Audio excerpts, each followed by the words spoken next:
We have Delhi Chief Minister Arvind Kejriwal addressing a press conference. Remember, this is after the fiasco that took place outside the Delhi Secretariat today. Let's listen in. उस वक्त अगर आप शांत बैठ गए, अगर आप उस वक्त आप तटस्थ हो गए, तो इतिहास आपको माफ नहीं करता। और मुझे लगता है कि आजादी की लड़ाई के बाद ये पहला ऐसा मौका है जब हिंदुस्तान अपनी तबीयत में, अपने मिजाज में पूरी तरीके से बदलने के लिए बेताब है। वो ये करने के लिए बेताब है कि जो कुछ भी अब तक था राजनीति के नाम पर, उसको फौरन उखाड़ कर फेंक देना चाहिए, क्योंकि वो ऐसी राजनीति थी जो ऊब पैदा करती है, घिन पैदा करती है, डर पैदा करती है।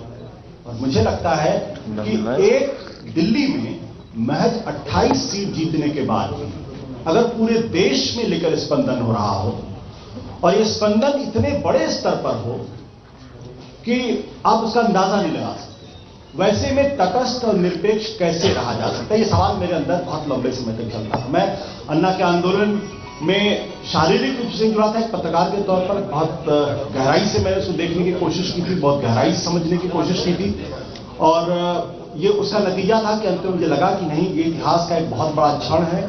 इस इतिहास के क्षण को इतिहास बनाने के लिए जरूरी है किताब लिखी जाए। मैंने उसका एक किताब भी लिखी, अन्ना 13 डेज दैट अवेकेंड इंडिया, और उसके बाद जो पूरी की पूरी प्रक्रिया है आज यहां पर आकर पहुंची है। और मुझे लगता है ये क्रांति सिर्फ आम आदमी पार्टी की क्रांति नहीं हो सकती, ये क्रांति हर आम आदमी के इस देश के अंदर जो चाहता है कि व्यवस्था पूरी तरीके से बदले, व्यवस्था सच्चाई पर आधारित हो, व्यवस्था नैतिकता पर आधारित हो, व्यवस्था आध्यात्मिकता पर आधारित हो, व्यवस्था वो न हो जिसमें आम आदमी की भागीदारी नहीं है। लोकतंत्र में अगर आम आदमी की भागीदारी नहीं है तो लोकतंत्र का कोई मायने नहीं। और हमने जो पिछले सालों में लोकतंत्र को देखा है, ये वो लोकतंत्र है जिसमें एक बहुत बड़ा वर्चस्ववादी तबका पैदा हो, क्लास विद इन क्लास पैदा हो गया है, जो आम आदमी को अपने करीब फटकते नहीं देता। तो मुझे लग रहा था कि चूंकि निर्णायक क्षण है और इस वक्त मैं तटस्थ नहीं बैठ सकता, इसलिए मैंने तय किया कि मुझे पत्रकारिता छोड़कर एक्टिव तरीके से राजनीति में आना चाहिए।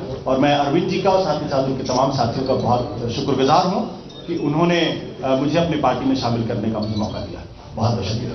सर, चुनावों से पहले अगर आप ये डिसीजन लेते तो कहा जा सकता है कि आप प्रभावित हुए हैं, लेकिन चुनाव के रिजल्ट आने के बाद, एक सरकार अचीव करने के बाद, क्या आपके ऊपर अवसरवादी का आरोप नहीं लगेगा?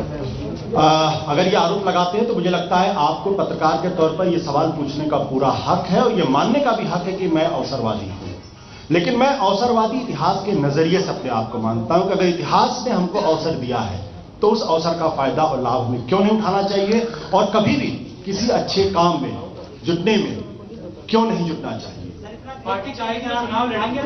ये सवाल, मैं अभी पार्टी में आया हूं, इस सवाल पे मुझे लगता है कि पार्टी को सोचना है। लेकिन मैंने अरविंद जी से और उनके तमाम साथियों से बहुत स्पष्ट कह दिया था और कि मैं अगर पार्टी में आऊंगा तो पार्टी में एक आम कार्यकर्ता की तरीके से तमाम गली मोहल्ले, कूचे, शहर जहां भी जाएंगे जाऊंगा, मोबिलाइज करूंगा, रैली करूंगा, जो संदेश है वो संदेश पहुंचाने की कोशिश करूंगा। मेरी प्रायोरिटी में चुनाव लड़ना पहली प्रायोरिटी नहीं होगी, क्योंकि चुनाव लड़ना ही राजनीति नहीं। दरअसल दिक्कत इतने सालों में कि चुनाव लड़ना ही राजनीति हो गई है।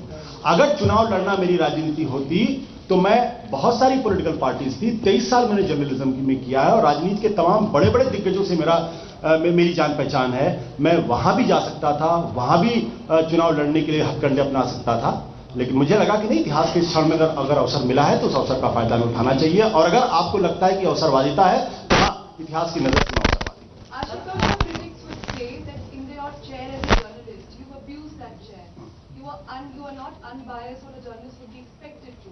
And many in your critics as well are saying that you should apologize for all that time that you spent in that organization, showing your bias clearly for a political party. What would you say to that? It's a fair question, and anybody who's asking these questions, I will not say anything. Just my answer is that tell me who in this world is without any ideology.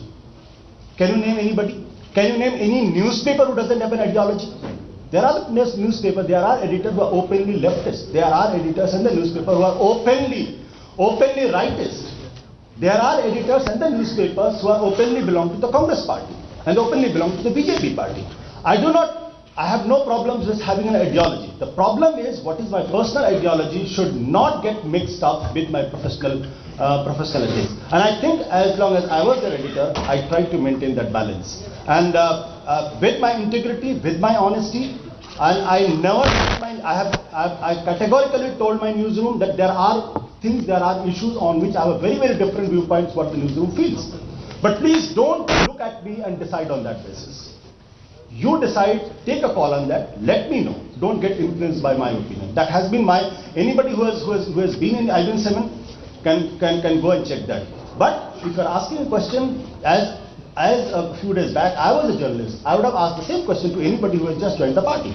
So it's a fair question, it's a good question, and I really appreciate it. Ashok जी, आपने ideology की बात की। आम आदमी party की क्या आपको लगता है कि आइडियोलॉजी पूरी तरह से क्लियर हुई है जनता की निगाह में, आपकी पार्टी की निगाह में? क्योंकि कई ऐसे इंस्टेंस आए हैं जहां पे आपके जो है आइडियोलॉजी क्लियर नहीं है। विचारधारा का सवाल आप खड़ा करते हैं, लेकिन क्या मैं पूछ सकता हूं कि आज की तारीख में बीजेपी और कांग्रेस की विचारधारा क्या है? हम एक ऐसे युग में रह रहे हैं जहां विचारधाराएं गुम हो गई। लेकिन अगर आप ध्यान से देखें तो आम आदमी पार्टी की विचारधारा का मूल बिंदु, मूल आत्मा क्या है? सत्ता आम आदमी तक पहुंचनी चाहिए। जो गांधी जी ने कहा था कि जब कोई भी योजना बनाने के पहले उस अंतिम व्यक्ति की नजर से देखो, उस अंतिम व्यक्ति तक वो चीज पहुंच रही है या नहीं पहुंच रही है, वो बहुत जरूरी। और मुझे लगता है कि जब सत्ताएं एक तरीके से केंद्रित हो गई कुछ लोगों में, वैसे में सत्ता को हजारों करोड़ों लोगों तक पहुंचाना, उनकी भागीदारी को उसमें लाने की कोशिश करना, मुझे लगता है कि अपने आप में आज की तारीख में सबसे रैडिकल विचारधारा है। लोग कहते हैं और उसको ये कहना कि उसकी विचारधारा नहीं है, मैं इस बात से बिल्कुल सहमत हूं। आज आ रही घटना जैसी स्थिति पैदा हो गई थी सेक्रेटेरिएट के बाहर, मैं अरविंद जी से सवाल पूछना चाहूंगी। और शीला दीक्षित ने भी बोला, कई पॉलिटिकल रिएक्शन कहा गया है कि ये जो इनिशिएशन है उससे मतलब कि क्योस फैल सकता है और एडमिनिस्ट्रेशन जो है वो हो सकता है। People are calling you inexperienced and then accusing you of causing an army. वो उनका स्वागत है, वो जो भी कहना चाहें। पहली चीज़ तो ये कि अब हम जनता के बीच में जाना चाहते हैं और ये सरकार जनता के बीच में काम करना चाहती है। दो ऑप्शंस थे। एक ऑप्शन था मैं अपने कमरे के बाहर एक बोर्ड लगा लेता, public meeting time 10 to 12 AM every day. तो आप इमेजिन करने की कोशिश कीजिए, नीचे गार्ड जो है वो 15-20 लोगों को ऊपर आने देता और 15-20 लोगों से मैं मिल लेता और फिर 12 बजे मेरा गार्ड कह देता जी 12 बज गए, पब्लिक टाइम खत्म हो गया, अब आप जाइए। आज जब मैं सड़क पे जाके बैठा तो पता चला कि कितने लोग मिलना चाहते हैं हमसे। हम लोगों ने अरेंजमेंट तो किया था 500-700 लोगों का, लेकिन शायद 5-7 हज़ार लोग वहाँ पे आए थे मिलने के लिए। इतने लोग मिलना चाहते हैं। अरेंजमेंट हैं जी, ज़्यादा ही लोग थे, इतने लोग मिलना चाहते हैं। तो आज अरेंजमेंट्स कम थे, हम मानते हैं हमारी अरेंजमेंट्स में कमी थी, अगली बार अरेंजमेंट्स अच्छे करेंगे। इसमें ये कहना कि डायरेक्ट डेमोक्रेसी या कोई फेल हो गई, मुझे नहीं लगता ऐसा कुछ भी है।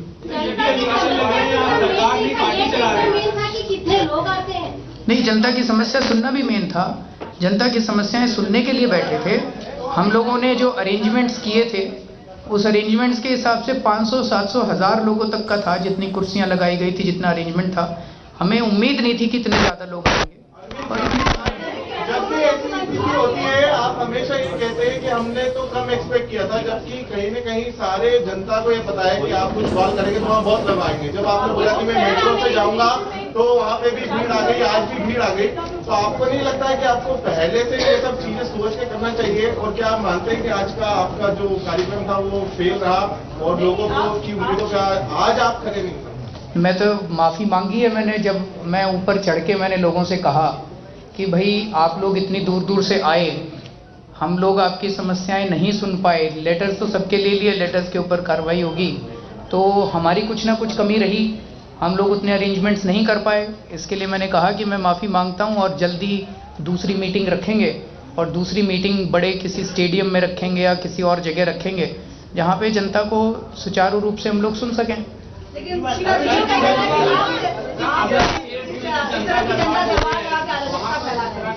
ऐसे जनता की समस्याओं को सुनना अराजकता अगर है तो मुझे लगता है फिर डेमोक्रेसी का मतलब भूल गए। उनके हिसाब से डेमोक्रेसी बंद कमरे के, एयर कंडीशन कमरे के।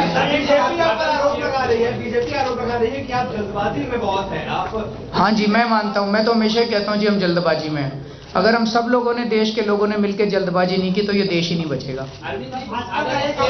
मिनिस्टर जी जनता दरबार लगाते हैं, जैसे बिहार का भी आता है, यूपी का भी, इससे पहले उत्तराखंड में, ये नया चीज नहीं है जो यहाँ हो रहा है, लेकिन जो क्योस हुआ वो नया है।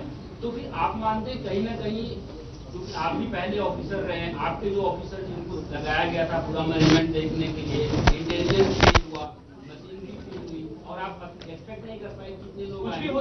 इंटेलिजेंस की बात है, कितने लोग आ सकते हैं, तो आप मानते हैं मशीनरी फेल हुई यहाँ पे? देखिए, दो चीजें, आपने बड़ा अच्छा प्रश्न पूछा। भाई मुलायम सिंह जी भी लगाते हैं दरबार, नीतीश जी भी लगाते हैं, फलाने भी लगाते हैं, वो भी लगाते हैं, लेकिन उतने लोग नहीं आते।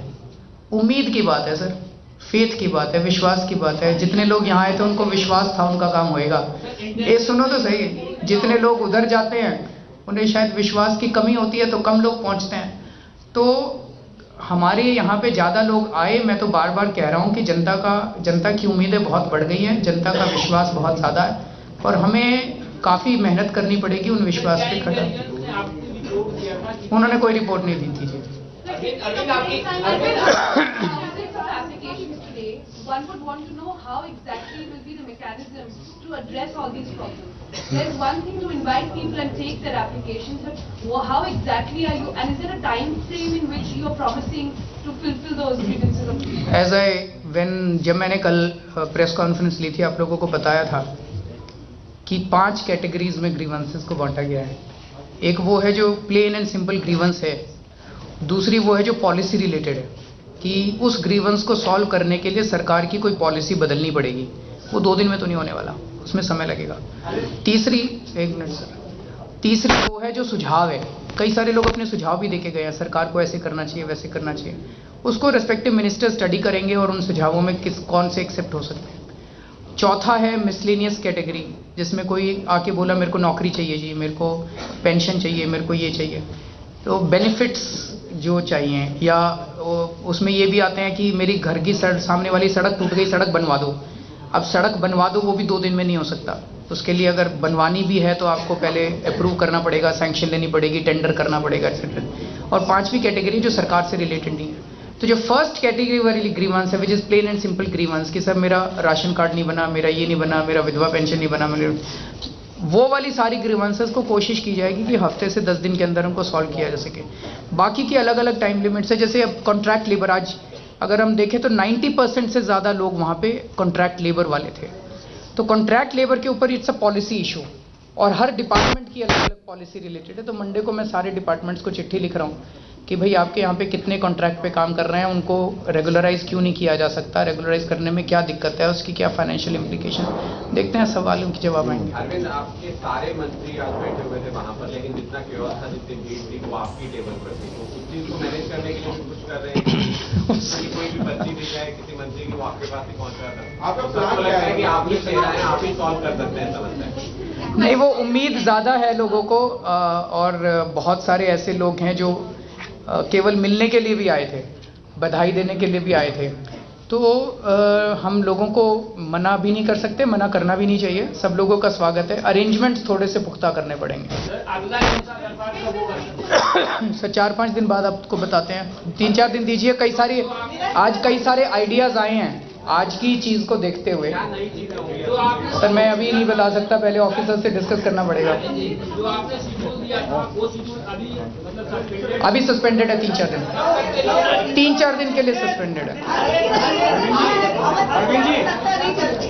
सर अब आप बताइए, वहाँ पे बाहर बहुत सारे लोग आए थे, इतने 1000 लोग थे, और सारे मेरी टेबल के सामने आ गए, और फिर मैं अपनी टेबल पे चढ़ा तो मुझे धक्का मार के वो टेबल पे चढ़ गए, और थोड़ी देर में ऐसे लगा कि मैं पिचक जाऊंगा, तो मैं पीछे से अंदर आ गया।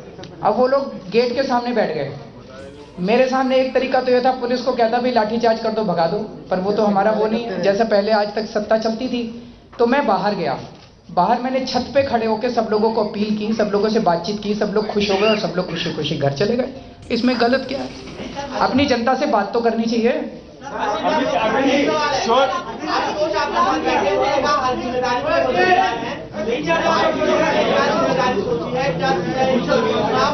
वो बहुत सीनियर व्यक्ति हैं, उनको बहुत बड़ी बड़ी जिम्मेदारी देंगे। सर अभी ऐसा कोई डिसाइडेड नहीं है। I have not done it. अब वो पता नहीं कैसे अफवाह फैल गई है। अभी हमने डिसाइड नहीं किया, डिसाइड करेंगे बता देंगे। मैंने ये कहा था कि उनकी लिस्ट मैंने मंगाई है, देखते हैं कितने लोग हैं, क्या है। अभी मंडे के बाद बता देंगे, ट्यूसडे को बता देंगे।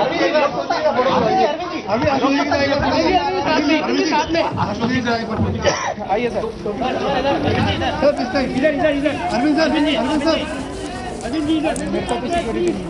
मेरे पास तो है नहीं।